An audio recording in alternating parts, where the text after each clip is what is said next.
7 key leadership qualities.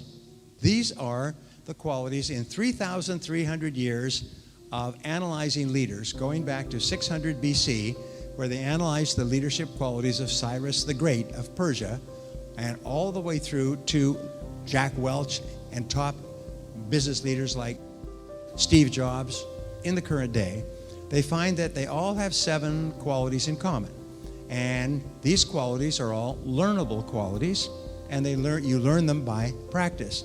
And here's what we found. We say whatever you dwell upon or think about grows in your mentality. If you put water and sunshine on a seed, it grows in the soil. If you think about these qualities, you start to develop the qualities. Number 1, the most important quality is vision.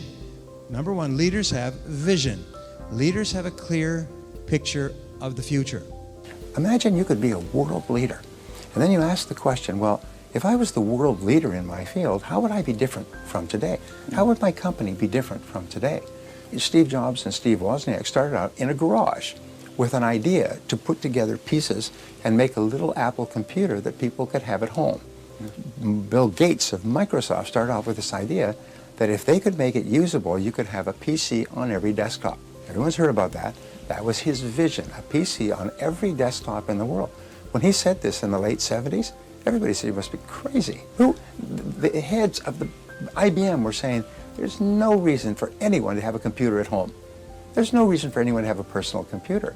And within a couple of years, they were literally avalanched out of the business because you find that everybody wanted a personal computer. The question was the technology to build it and the programs to operate. Today, if you don't have a computer, you're living in the Stone Ages. Your telephone is a computer. You have an iPad, you have a computer at home, you have a... So you start thinking of, if your business was world-class, if you were world-class, how would you be different from today? And then here's the key. This is the key. The first step is always the hardest step because it forces you, like a chick breaking out of an egg when it hatches, the first step forces you to break out of your comfort zone. And the comfort zone is so strong that probably 90% of people are held back from their full potential all their life because of this vice-like comfort zone. And when you take the first step, the only way you can do it is break out. And suddenly you see the second step and the third step and the fourth step. And then as you take the steps, your self-esteem goes up and your self-confidence goes up and you become more creative and you start to think of all kinds of ideas and people say, what has gotten into you? What are you smoking?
is that people trust them. It's impossible to follow someone if you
makes a person weaker or littler than always making excuses. You just sound awful. You just sound incompetent. No leader could be a leader if all they did was make excuses. There is a turning point in your life where you become an adult or you remain a child. And it's like a line that you cross. You come up to this line, and on one side of the line, other side of the line is responsibility, where you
fastest growing small and medium-sized companies in America. These companies in 3 years had grown 10, 20, 50, 100 times in size.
his way up, and I asked him, I said, what have you found? What's the most important quality of successful people? And he said, Brian, he said, we found there's a direct relationship, I still remember him telling me this, between how quickly a person takes action on a new idea and how likely it is they'll ever take action on any idea at all. And so the action orientation is the critical thing. We watch people, everybody hears the same things, they hear the same ideas, but then we watch and we see how quickly they take action. And if a person takes action quickly on a new idea, the chances are they're going to be successful go up by hundreds of percent. And the most wonderful thing is that when you take action, is you get 3 benefits. The first benefit is that you get feedback, which enables you to self-correct. And all of life is a process of experimenting and feedback and changing and correcting. That's all of life. Second of all is you get ideas. There's something about acting that actually triggers your creativity. It makes you smarter. It activates more of your brain. Sitting there passively doesn't do anything, but taking action actually lights up your brain like a Christmas tree. And the third factor is that taking action gives you confidence. Your self-confidence goes up.